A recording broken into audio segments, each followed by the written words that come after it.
আল্লাহ তাআলা বলেন ফাইজা করাতাল কোরআন ফাস্তাইজ বিল্লাহি মিনাশ শাইতানির রাজিম। তোমরা কোরআনের কাছে আসলে বলবা আউযু বিল্লাহি মিনাশ শাইতানির রাজিম। কারণ দুনিয়ার কোনো জায়গায় শয়তান যায় না, একটা জায়গায় শয়তান যায়, এটা কোথায়? যেখানে কোরআনের কথা বলবো বা কোরআন পড়বো, এনে কোরআন শরীফ উঠে আপনি সূরা পড়েন, তখনও কিন্তু আউযু বিল্লাহ পড়া ওয়াজিব, পড়তে হইবে। কারণ শয়তান না হলে আপনি ভুলে দিবেন, বুঝছেন? তো চিন্তা করেন, পৃথিবীর কোনো জায়গার মধ্যে এই আউযু বিল্লাহ পড়ার কথা আল্লাহ বলছে, কিন্তু কোরআন পড়তে গেলে বলছে আউযু বিল্লাহ পড়ো, বুঝছেন? কিন্তু খানা শুরুতে বিসমিল্লাহ, যে কোনো কাজের শুরুতে কি বিসমিল্লাহ, কিন্তু কোরআন পড়লে কি আউযু বিল্লাহি মিনাশ শাইতানির রাজিম। দেখো আউযু বিল্লাহি মিনাশ শাইতানির রাজিম। দেখেন নামাজে দাঁড়ালে সেখানেও কিন্তু কসরত হবে, মনের মধ্যে কত কিছু আসে, তখন বলছে বাম দিকে দুটো পারে নামাজের অবস্থা বিজ্ঞাতি মানে শয়তানের নোড়াই গেছে, বুঝছেন? এই কোরআনের কথা যদি শুনে তাহলে 1 ঘন্টা যদি বসে তাহলে 1000 রাকাত নফল নামাজের সওয়াব পায়। কয় হাজার? 1000। দেখেন 1000 রাকাত নামাজ পড়লে 500 রাকাত নামাজ পড়তে গেলে এক রাত্রে হয় যেরকম লাইলাতুল কদর, হ্যাঁ 83 বছর 6 মাস ইবাদত করলে যে সওয়াব নাকি পাইতে, ওই নাকি পাইবো এক রাত্রে পাইবে না?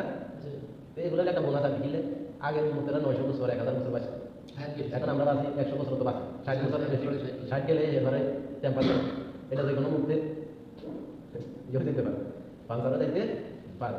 এই পাঞ্চারে কত করে না, তো দেখেন এখন তাপ বাড়ছে না, গরম বাড়ছে না, তাপ নিয়ন্ত্রণকারী এটা রেকর্ড করতে আছে, তাপমাত্রা বেড়ে চলছে, দেশের অশান্তি বাড়ছে, দেখে কিন্তু বসে বসে এটা কিন্তু রেকর্ড করে না যে গুণা তাপমাত্রা বেড়ে চলছে, পাপ বাড়তেছে, এটা কি রেকর্ড করেন বা রেকর্ড করতেছে কি তাপমাত্রা বেড়ে চলছে নাকি? কিন্তু কেউ পৃথিবীর এই মানুষ তাপমাত্রা রেকর্ড করে, তাপমাত্রা রেকর্ড করে না। কিন্তু আল্লাহ নিযুক্ত দুজন ফেরেশতা কিরামান কাতিবিন ইয়ালামুনা মা তাফআলুন, এই দুজন লিখতে আছে, সব লিখতে আছে। তাপমাত্রা কি লেখেন? এটা লেখে কি তাপমাত্রা, তো দেখছেন নি? আবার এই মারা যাবার পরে আপনার হাতে কথা বলবো, মুখে কথা বন্ধ হয়ে যাবে, মুখের আটকে দিব, মুখ বন্ধ, বুঝছেন? আলিয়ামা নাখতিমু আলা আফওয়াহি, এটা বন্ধ করে দিব, চিনবেন? অতুকাল্লিমুনা আইদিহিম, হাত কথা বলবে, হাতের জবান খুলে দিবে। ওয়াতাশহাদু আরজুলুহুম, পায়ে কথা বলবে। হাই বই আছেন নিজের ভাই নিজের বিরুদ্ধে কথা কও, তখন আপনার কেমন লাগবে? আমার হাতে যদি এখন কথা বলবে এই ইমেল সাহেব তোমার এই দোষ আছে, তখন আর কোনো সাক্ষী লিখবে কেন? আমার হাতে কি করতে আছে? কথা বলছে।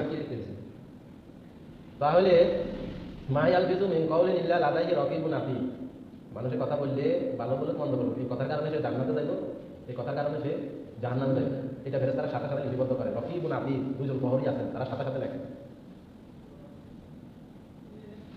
আবার দেখেন যেটা আপনার মনে মনে কল্পনা করে মুখে বলেন না, আমাদের মধ্যে 3টা জিনিস আছে। কোরআনে আছে নফসে লাওয়ামা, নফসে আম্মারা, নফসে মুতমাইন্না। সূরা বাকারার মধ্যে আছে ইয়া আইয়াতুহান নাফসুল মুতমাইন্না, আর সূরা কিয়ামের মধ্যে আছে ওয়ালা উকসিমু বিন নাফসিল লাওয়ামা, আর সূরা ইউসুফের মধ্যে আছে ওমা উবাদিউ নাফসু ইন্নান নাফসা লাআম্মারাতুন বিসসু। তাহলে কত হয়েছে না? আম্মারা, লাওয়ামা, মুতমাইন্না। এই নফসটা কি? নফসটা হচ্ছে দাবি করা, চাহিদা কি? নফস আমাদের যে দেহ গঠিত হয়েছে, এটা দুনিয়ার ভোগ বিকাশ খাবার এগুলা দ্বারা গঠিত হয়েছে না, এই জন্য এই দেহর দাবি হচ্ছে কি? ভোগ করা। কি করা? ভোগ করা। কি করা? ভোগ করা। এটাকে কি বলা হয়? নফসে কি মুতমাইন্না, আরেকটা হলো আম্মারা, আরেকটা হলো বিসসুই। আম্মারা তো বিসসুই, বলা হচ্ছে বিন নাফসিল লাওয়ামা, এটা হচ্ছে লাওয়ামা। বিসসুই, আম্মারা তো বিসসুই।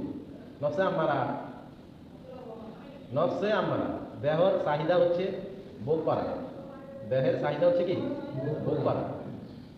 তো এটা সবসময় মন্দ কাজের দিকে উদ্বুদ্ধ করে, যেটা করলে গুনাহ হবে, পাপ হবে, এই কাজ করার জন্য তার মন চায়, তার দেহ দাবি আছে, এটা চায়, দেহ চায় এটা কাজটা করলে ভালো লাগবে, মজা লাগবে, আরাম লাগবে, বুঝছেন?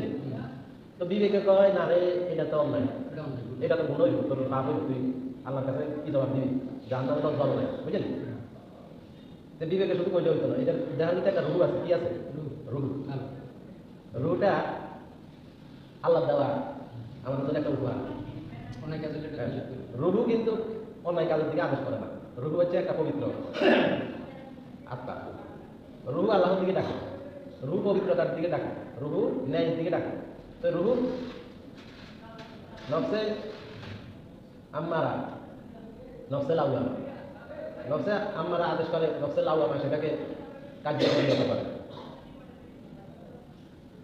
তো নফসে লাউয়ামা মাঝখানে আছে। যদি নফসে লাউয়ামা শক্তিশালী হয় ইমানের দিকে, তাহলে সে বাধা দিতে সক্ষম হয়, তার ক্ষমতা দিয়া সে তাকে পাপ কাজ থেকে তাকে বিরত রাখে। তখন সে এই পাপ কাজ থেকে বিরত যদি রাখতে পারে, তাহলে এই নফসে লাউয়ামাটা নফসে মুতমাইন্নাতে পরিণত হয়। আর যদি সে সক্ষম না হয় পাপ কাজ থেকে তাকে বিরত রাখতে, তাহলে নফসে আম্মারাটা হয়ে যায় নফসে লাউয়ামা। ওমা উবারিউ নাফসি ইন্নান নাফসা লাআম্মারাতুন বিসসু। ইউসুফ নবী বলতেছে যে নফস তো আমাকে আমি নফসকে নির্দোষ মনে করি না, আমার নফসকে আমি নির্দোষ মনে করি না। তিনি তো একজন পবিত্র মানুষ ছিলেন, একজন নারী, সম্পূর্ণ নারী, রাষ্ট্রীয় প্রধানের স্ত্রী, যে তাকে প্রস্তাব দিয়েছিল কুকারে, কিন্তু তিনি বিরত রয়েছিলেন। তিনি পাপ কাজ না করার কারণে তাকে রাষ্ট্রীয় এই মর্যাদা এবং সুখ থেকে তাকে বঞ্চিত করে কারাগারে নিক্ষেপ করছিল। 10 বছর জেলের মধ্যে ছিলেন। কি জন্য? পাপ কাজটা না করার কারণ, অপরাধ। কথা বুঝলেন? পাপ কাজটা না করার অপরাধে তাকে 10 বছর জেলে রাখছে। কথা বুঝলেন? তো সেই ইস্যু করতেছে আমি পাপ কাজ করি না, কিন্তু আমি আমার নফসকে নির্দোষ মনে করি না। এটা নফস মন্দ কাজের প্রতি আকৃষ্ট, মন্দ কাজ করতে চায়। আল্লাহ তাকে হেফাজত করছে। এই ইসুফ নবী ব্যাপারে এই কথাটা আছে, ওমা উবারিউ নাফসি ইন্নান নাফসা লাআম্মারাতুন বিসসুই ইল্লা মা রাহিমা রাব্বি ইন্না রাব্বি গফুরুর রহিম। বিসসুই বলতেছে এটা তো সবসময় মন্দ কাজের প্রতি দাবিত হয়। ইল্লা মা রাহিমা রাব্বি, আল্লাহ যদি আমার প্রতি দয়া না করতে, তাহলে আমি এই মন্দ কাজ থেকে বিরত থাকতে পারতাম না, আমি সফলতা হইতে পারতাম না। নিশ্চয় তিনি ক্ষমাশীল, তিনি দয়ালু। ক্ষমাশীল কে? আল্লাহ। এই জন্য বলতে তওবা করতে হবে। আস্তাগফিরুল্লাহ, পরে আস্তাগফিরুল্লাহ, আস্তাগফিরুল্লাহ, আস্তাগফিরুল্লাহ গালি ওকে বললেন, এটা অত্যন্ত বুঝতে হবে। আস্তাগফিরুল্লাহ মানে আমি ফিরে আসলাম কি থেকে? মন্দ কাজ থেকে, অন্যায় থেকে আমি ফিরে আসলাম। তো অন্যায় কাজ থেকে ফিরে না আসে যদি শুধু বলি আস্তাগফিরুল্লাহ, আস্তাগফিরুল্লাহ, হ্যাঁ অন্যায় কাজ করতে আছে আর বলতে আছে কি আস্তাগফিরুল্লাহ, আস্তাগফিরুল্লাহ, আস্তাগফিরুল্লাহ বুঝিব, হ্যাঁ এই কারণে আস্তাগফিরুল্লাহ করতে আছে। আস্তাগফিরুল্লাহ অর্থ কি? অন্যায় কাজ থেকে ফিরে আসে। এখন আমাদের ভিতরে কয়টা জিনিস আছে? রুহু আছে আর নফস আছে, হ্যাঁ। তাই এখন এই জন্য দোয়া করতে হয় যে ইয়া মুকাল্লিবাল কুলুব সাব্বিত কলবি আলা দীনিক। এই কলবের মালিক, আমার কলবটার ইমানের উপরে অটল রাখো। ইমান হারা আমরা করিব না নাকি? এটা সকাল মিলে সারাক্ষণ করতে হবে, করা সুন্নাত না? আল্লাহর কাছে সাহায্য চাওয়া, আশ্রয় চাওয়া, তার দিকে ফিরে আসা। তো একটু আগে আমি বলছিলাম যে তাপমাত্রা রেকর্ড হইতে আছে, কিন্তু যে তাপমাত্রা রেকর্ড করে তাকে কি বলে আমার মনে হয়? সেও গেলে বসে বসে বেতন খাইতেছে, তাপমাত্রা রেকর্ড করতেছে। তাপমাত্রা কিন্তু রেকর্ড করতেছে না, সেটা রেকর্ড করতেছে কে? আল্লাহর বাবারই ফেরেশতারা, কিরামান কাতিবিন। এই যদি নফসটা পাপিষ্ট হয়, চাহিদাটা পাপিষ্ট হয়, তখন ফেরেশতারা মৃত্যুর মুহূর্তে যখন আসবো, তখন বলবো ইয়া আয়াতুহান নাফসুল খবিসা, এই খবিস আত্মা, পাপিষ্ট আত্মা, আল্লাহর কোর, আল্লাহর রাগের দিকে বেরিয়ে আসো, তোমার জন্য শাস্তি নির্ধারণ করা হয়েছে। তুমি আল্লাহর রাগের দিকে এবং ওদের দিকে বেরিয়ে আসো। এটা অনেক কথা। দেখেন যে আত্মা ওই নফসে আমরা বাধা দিয়ে থাকে, নফসে লাউয়ামা তাকে বাধা দিয়ে নেক কাজের মধ্যে রাখছে, পাপ কাজ থেকে বিরত রাখছে। তো তাকে ফেরেশতারা আসে কি বলি? ইয়া আইয়াতুহান নাফসুল মুতমাইন্না, হে পবিত্র আত্মা বেরিয়ে আসো, ইলা রব্বিকা, তোমার রবের দিকে, রাদিয়াতাম মারদিয়া, তোমার রব তোমার উপরে সন্তুষ্ট, তোমার রব তোমার উপরে খুশি, তুমি বেরিয়ে আসো। ফাদখুলি ফি ইবাদি, তুমি আল্লাহর বান্দা, তুমি আল্লাহর কি? আমরা হচ্ছি আল্লাহর বান্দা। কার বান্দা? কার ইবাদত করি? কার দাসত্ব করি? আল্লাহর দাসত্ব করি। কারণ আল্লাহ যদি আমার বান্দা না করে তাহলে আমার কোনো দাম আছে? যদি কাউকে আল্লাহ বান্দা বলে তাহলে সে সফল হয়ে গেছে, সে দাম। দুনিয়া সব পাইছে কিন্তু আল্লাহ তার বান্দা করে না, কি কয় না? এর কথা বলছে আল্লাহ তাআলা তাকে বান্দা না বললে তাহলে শেষ। ফাদখুলি ফি ইবাদি বলতেছে তুমি আল্লাহর বান্দার মধ্যে, বান্দার মধ্যে শামিল হয়ে গেছো। অদখুলি জান্নাতি, এই যে জান্নাতে প্রবেশ করো, ফেরেশতারা বলতেছে। এটা তখন তাকে সুসংবাদ দেখেন, তার জানে মৃত্যুর মুহূর্তে। তো দেখেন আল্লাহ আবার আরেক জায়গায় বলতেছে যে মানুষের মধ্যে এমন মানুষ আছে যারা ফেরেশতার চেয়েও সম্মানিত, আবার মানুষের মধ্যে এমন মানুষ আছে যারা গরু, ছাগল, কুকুর, শিয়াল, হাতি এগুলা চাইও নিকৃষ্ট। কেমন হয়েছে দেখেন, একটা গরু পাইলে গোশত খান যা, বিক্রি করে টাকা পাওয়া যায়, ওই গাভী খাইলে দুধ খাওয়া যায়, ঠিক আছে না? তো যে মানুষটার দ্বারা দুনিয়াতে ক্ষতি ছাড়া কোনো কিছু মানুষ আশা করতে পারে না, তো তার কাছে কি খাইল দাদা বলেন? এখন সে কি ওই গরুর চাইতেও কি নিকৃষ্ট নাকি ভালো বলে? ওই কুকুরের চাইতেও নিকৃষ্ট নাকি ভালো? আল্লাহ বলেছে উড়া ইটা কালা না, না এতে ওই গরুর চাইতেও আরো খারাপ। মানে আই তো না লাগে কোথায় আছে এতে গরুর তো নাকি খারাপ, এলে গরুরে গোস্ত তো খাইতে বিক্রি করে গরু টাকা লোক চামড়া দিয়ে দুধ আমাকে খাইবে, ওই গাভী খাইতে দুধ খেতে। দেখেন আবার সূরা নাহালের মধ্যে আল্লাহ বলতেছে যে দেখো একেবারে কাছাকাছি, পেশাব বাইরেতে আছে, পায়খানা বাইরেতে আছে, গোবর বাইরেতে আছে, ওরা একেবারে কাছাকাছি, একেবারে কাছাকাছি। সুস্বাদু দবদবে সাদা দুধ বের করে নিয়ে আসলাম তোমাদের জন্য, যেটা স্বাস্থ্যকর এবং সব থেকে বেশি উপকারী। কি বুঝলি? তোমাদের এই গাভীর দিকে তাকাও যে পাট দিয়ে একেবারে একেবারে সমান সমান কাছাকাছি, একটা রবের পার্থক্য। গোবর বাইরেতে আছে, পেশাব বাইরেতে আছে, একেবারে কাছাকাছি জায়গা থেকে আমি সুস্বাদু সাদা দবদবে সাদা দুধ বের করে নিয়ে আসলাম, যেটা তোমাদের জন্য সবচেয়ে স্বাস্থ্যকর এবং উপকারী। এটা একটা কুদরতি, কিন্তু গরুরে জবাই করেন হারার পুরা শরীর কাটলে কোনো দুধ নেই, কথা বুঝে নি? ওলান গুড়ার দুধ আছে তো জবাই করবার পরে ওলান আর দুধ কিন্তু থাকে না, ওটা একটা কুদরতি খাবার। ঈসা নবী মতো করে আল্লাহ ইয়া বলছে, তখন ইমান আনতে বলছে, তখন বলে যে আল্লাহ দেখো স্যার আমার ইমান আনতে কয় এসব কথা কই না, আল্লাহ তাহলে আল্লাহ না তাহলে এক কাজ করো, আল্লাহ বলা আল্লাহ আমার জন্য খাবার দেয়, ওই খাবার খাইতে আমার ইমান। তো সে তো আপনি ছেলে আউ আলী না আগে না খাওয়া আমি খাওয়া সুখ না খাওয়া দেওয়া থাকি, আল্লাহ তুমি তো রিজিকের মালিক, তুমি রিজিক দান এটাকে দেখাও। তখন আসাম থেকে ঘুরতে ঘুরতে ঘুরতে ঘুরতে প্লেট নামিয়ে আসে, প্লেটের মধ্যে ঠান্ডা বাড়া রুটি, মা গোস্ত গুনা গোস্ত, এখন বলতেছে খাও। এখন যারা খাবারের জন্য দাম করছে তারা এগুলো খাইবো ইমান আনবে, এখন ইমান আনবে, তারা অস্বীকার করতে আছে, খাইতো না। তখন আল্লাহ তাদের এই অবাধ্যতার কারণে সাথে সাথে সবগুলো বানর বানায় দেয়, বানর কিরমান কাজে নিয়ে নিকৃষ্ট বানর হয়ে গেছে। তখন ঈসা নবীর সামনে আসে এইভাবে মাথা দিতে কাঁদছে, তারা রাত্রে ঘুমাইছে, কি আজকে দরজা খুলে না, ওই বাড়িতে অন্য কি যায় গেছে সবগুলো বানর। অন্য অন্য উম্মতদেরকে এইভাবে আল্লাহ শাস্তি দিত, সাথে সাথে বিকৃতি করে দিতে। এবার আমাদের নবী হযরত মুহাম্মদ রাসূলুল্লাহ সাল্লাল্লাহু আলাইহি ওয়াসাল্লাম, তিনি হলেন সর্বশ্রেষ্ঠ নবী। যখন সবাই বলবো ইয়ানুসি ইয়ানুসি ইয়ানুসি, কোনো উপায় নাই, সবাই দৌড়া যাইবে আদমের কাছে, ঈসার কাছে, ঈসা আলাইহিস সালামের কাছে, মুসা আলাইহিস সালামের কাছে। সবাই বলবো আমাদের পক্ষে সম্ভব না, আজকে আমরা নিজেরাই ইয়ানুসি ইয়ানুসি করতেছি। তখন শেষবারে মুসা নবী বলবো ওই যে মুহাম্মদ সাল্লাল্লাহু আলাইহি ওয়াসাল্লাম মাকামে মাহমুদের নিচে, এই জন্য আলাদা পর আমরা বলি মাকামে মাহমুদা লিল্লাযী ওয়াক্তা, এই দোয়া পড়ি যে মুহাম্মদ সাল্লাল্লাহু আলাইহি ওয়াসাল্লামকে প্রতিষ্ঠ করা উন্নত সেই মাকামের মধ্যে প্রশংসিত স্থান। এবং রাসূল সাল্লাল্লাহু আলাইহি ওয়াসাল্লামের উপরে তাহাজ্জুদের নামাজ পড়া বাধ্যতামূলক ছিল।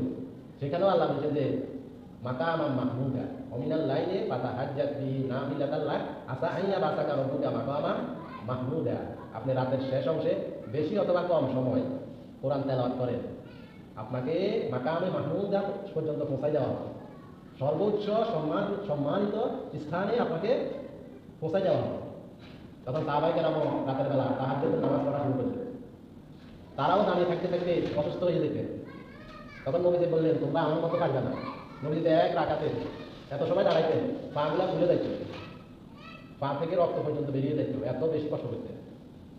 হযরত তার স্ত্রী হযরত আয়েশা রাদিয়াল্লাহু তাআলা আনহা বলতেছেন যে একদিন তিনি যখন সেজদার মধ্যে গেছেন, আমি মনে করছি তিনি আর নাই, যে এত সময় তিনি সেজদার মধ্যে পড়ে রইলেন, এত নীরব ভাবে। তখন তিনি পা লাগালেন, চিন্তি কাটলেন, তখন দেখলেন যে না, মুহাম্মদ সাল্লাল্লাহু আলাইহি ওয়াসাল্লাম এখনো দুনিয়াতে আছে। সাহাবায়ে কেরাম তখন সে রুকুতে যাইতো, পাখি আসি তাদের পিঠের মধ্যে বসতো, পাখি মনে করতো কোনো একটা গাছ মনে করো, মানে একটা গাছ এভাবে রূপ অবস্থায় আছে, একটা গাছ গাছ মনে করি পাখি আসি পিঠের মধ্যে বসতো।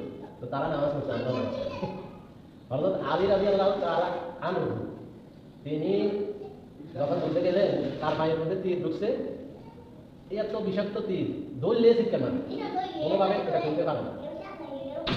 তখন ওই আসরের পরে পড়ায় একটা বাচ্চা, মানে আমার এত কষ্ট হয়, আল্লাহ রাস্তায় পড়ায় একটা টাকা মিলে, এর মধ্যে আল্লাহ রাস্তায় বিভিন্ন জিনিস পর্যন্ত আনবে, এত মহিলাগুলো এত মানে অবহেলা। আমরা এক সময় 3 মিনিট পড়া লাগবে, বাচ্চাগুলো মসজিদে বাড়াই দিল, সকালে দিলে ঘুমে থাকে, ওই বিকালে দিলে খেলাধুলার মধ্যে আছে। আর আমি যদি সকালে মুক্ত পড়াই, সবাই সকালে প্রাইভেট পড়ায়, আমি যদি বিকালে মুক্ত পড়াই, সবাই বিকালে প্রাইভেট পড়ায়, মানে যুদ্ধ শুরু করছে আর কি আমাদের। আর এই এলাকাতে এত বাচ্চা আসলে পড়ার বেশি সময় সকালে ঘুমে থাকে, এই জন্য ওনারা মসজিদ দিয়েছে সোয়াবের উদ্দেশ্যে। আমার বলছি আমি ডাকে ডাকে পড়াই, আমরা সব পাবো, আমি তার কাজ লাগে, অন্য কাজ করতে পারবেন, বসে থাকি না। আমি বলছি ঠিক আছে, আমি কথা রাখবো। এখন কোনটা থাকে তো হযরত আলী রাদিয়াল্লাহু তাআলা এই তো খেয়াল রাখছে তারা তীর ঢুকছে তীর দুনিয়ার কোনো চিকিৎসক নাই এই তীর ঢুকবে তখন নবীজি বললেন তিনি হযরত আলী যখন নামাজে দাঁড়াইল তখন তার তীর খুলে ফেলবেন হযরত আলী রাদিয়াল্লাহু তাআলা যখন নামাজে দাঁড়ালেন তখন তার তীর শরীর থেকে টেনে বের করা উচিত সে একটু আওয়াজও করেন নাই উৎসাহ করেন নাই মনে হয় যেন তিনি জানেন না রক্ত বেরিয়ে মসজিদের ফ্লোর ভেসে গেছে তার কোনো আওয়াজ হয় তখন নামাজের পরে বলতেছে হযরত আলী যে আমার ভাই যে একটা তীর গাছ ছিল তীর যেটা এত কষ্ট আমার ছিল তীরটা করবো বলতে আপনি যখন নামাজে দাঁড়াইছেন তখন তীর টেনে বের করে ফেলাইছে কিন্তু হযরত আলী খবর নাই তারা নামাজ পড়ছে না কোন দুনিয়াতে আসলে বলে যে তীরটা হাতি ধরলিয়ে শিক্ষা মানে যে তীর হাতি ধরলিয়ে শিক্ষা মানে নামাজে দাঁড়াইছে ওই তীরটা আমি বের করে ফেলছি সে বলতেছে নামাজের পরে যে আমার তীরটা গেল আর কিন্তু এক জায়গা থেকে সফর থেকে আসতেছে এবার ছেলেরা এই দেখছো এদিকে আসো কি অবস্থা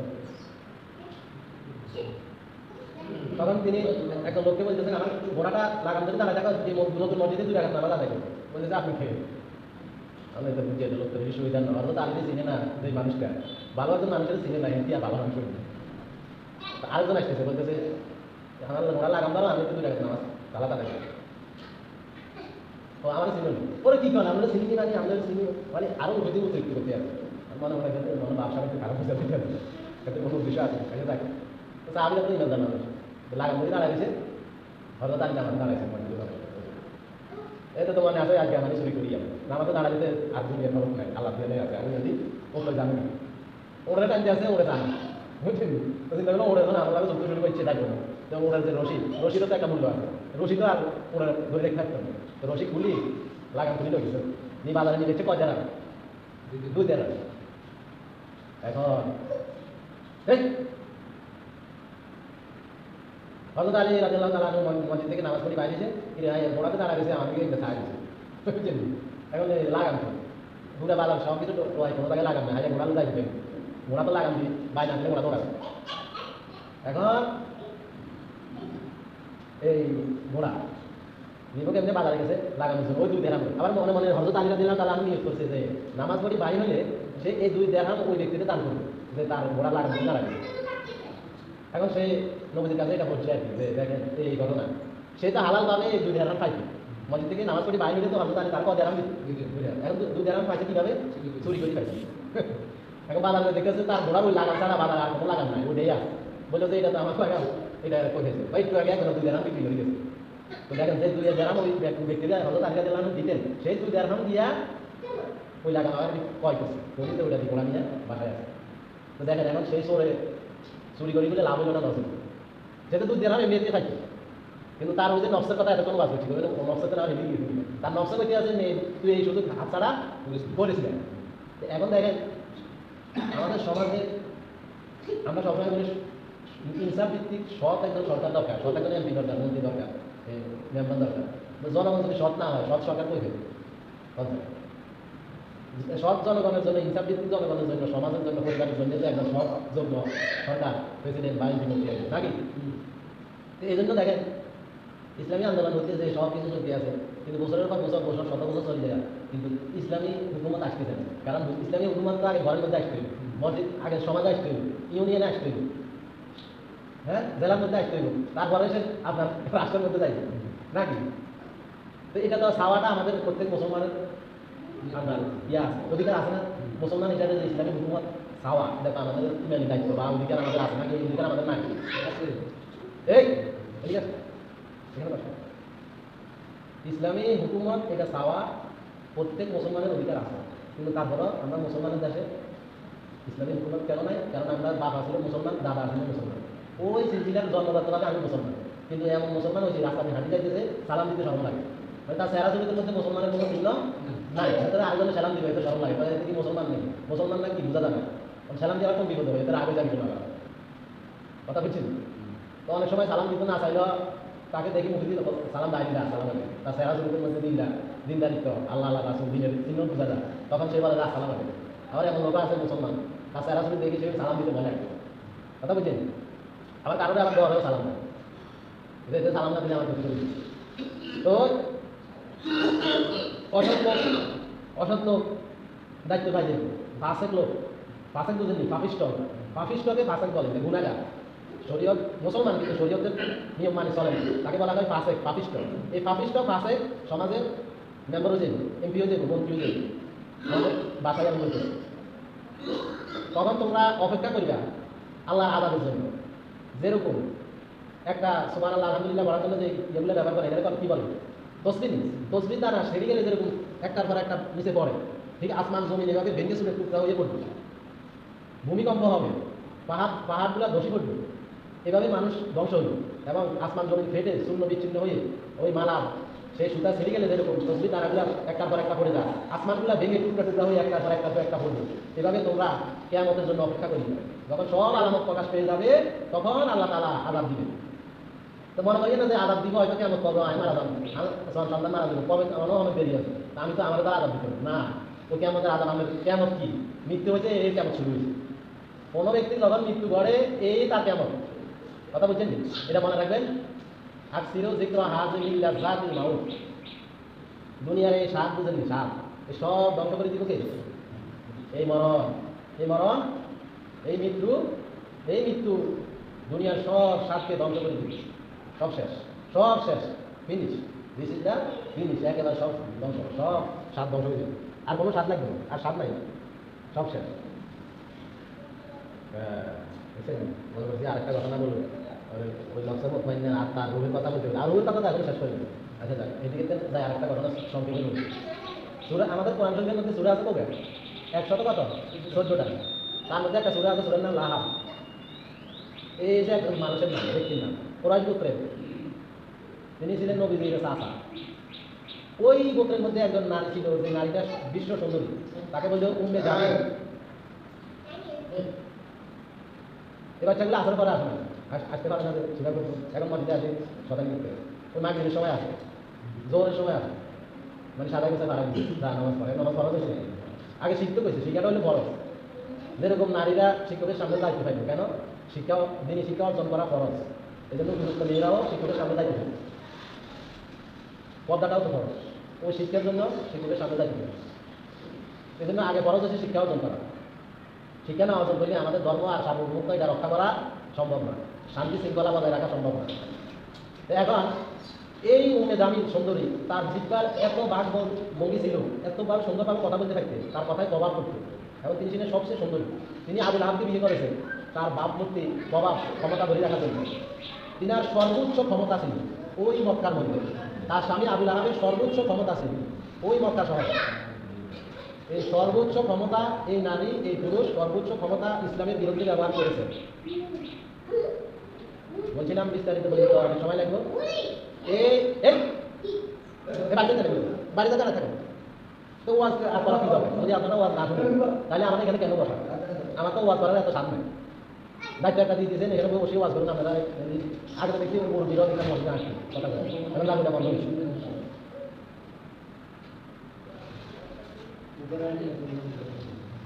এই বিশ্ব সুন্দরী নারী, তার সূক্ষ্ম মেধা ছিল, সবচেয়ে ক্ষমতা ছিল, এবং এই নারী এবং এই পুরুষ সর্বোচ্চ শক্তিশালী ক্ষমতাধর ছিল। তাদের সর্বোচ্চ ক্ষমতা এবং সামর্থ্য ইসলামের বিরুদ্ধে ব্যয় করছে একেবারে মৃত্যুর আগ পর্যন্ত। তখন এই সূরা নাযিল হয়েছে এবং তাদের মৃত্যুর করুণ পরিণতি করছে। দুনিয়াতে তারা এমনভাবে মৃত্যুবরণ করছে যে আবু লাহাবের এমন একটা রোগ হয়েছিল যে ওই রোগ হলে দুনিয়ার কোনো মানুষ তাদের কাছে যাইত না। তার শরীর থেকে এমন দুর্গন্ধ বের হয়েছে যে মৃত্যুর পরেও তার দেহর কাছে কেউ যায় না। মানুষ এটারে লাঠি দিয়া একটা গর্তের ভিতরে ফেলে দিচ্ছে। তার স্ত্রী উম্মে জামিল সর্বোচ্চ ক্ষমতাধর ছিল ওই আরবদের নারীদের মধ্যে, এবং সুন্দরী ছিল। সে নবীজির পথের মধ্যে কাটা দিত, নবীজিকে মারার জন্য পাথর নিয়ে গেছে। ওই উম্মে জামিলের শাস্তির কথাই সূরা লাহাব 3-4 মধ্যে বর্ণনা করা হয়েছে, এবং আবু লাহাবের শাস্তির কথা। এই সূরা নাযিল হওয়ার পরে সে একটা পাথর নিয়ে গেছে নবীজিকে মারার জন্য। তখন আল্লাহর ফেরেশতা জিবরাইল পর্দা রেখে দিয়েছে, নবীজিকে সে দেখেন এইভাবে তার স্ত্রী এক পর্যায়ে পাগল হয়ে গেছে। আর আবু লাহাব তো এমন রোগ হয়েছে, তার স্ত্রীরা সবাই দূরে সরে গেছে, মানুষ সরে গেছে। তার এই স্ত্রী বললো যে আমি মৃত্যু পর্যন্ত তার কাছে থাকবো, কিন্তু পারে না। মৃত্যুর কয়েকদিন আগে তার কাছ থেকে সরে যেতে বাধ্য হয়েছে, এত দুর্গন্ধ হয়েছে তার দেহ থেকে, যে মৃত্যুর পরেও তাকে মাটি দেওয়া হয় না, তাকে লাঠি দিয়ে গুটাইয়া রক্ত ফেলে দেওয়া হয়েছে, এত দুর্গন্ধ তার দেহ থেকে হয়েছে। তো এই নারীও নবীজির মধ্যে কাটা দিয়েছে, আবার নবীজিকে মারার জন্য পাথর নিয়ে গেছে, এবং সর্বোচ্চ ক্ষমতা ওই মক্কার মধ্যে ব্যবহার করছে। এমনকি নবীজির অনুসারীদেরকে নবীজিকে 3 বছর আটকা রেখেছে, তাদের ব্যবসা বাণিজ্য খাওয়া দাওয়া সব কিছু বন্ধ। তারা গাছের পাতা খাইছে, গাছের চামড়া খাইছে, ছাগলের বই যেরকম ছাগল লাগিয়ে যেরকম বই বার হয়, মানুষের খাবার খাইছে ওই গাছের পাতা বাকলা খাইয়া ওরকম বই বার হয়েছে। তখন হয়তো খাদিজা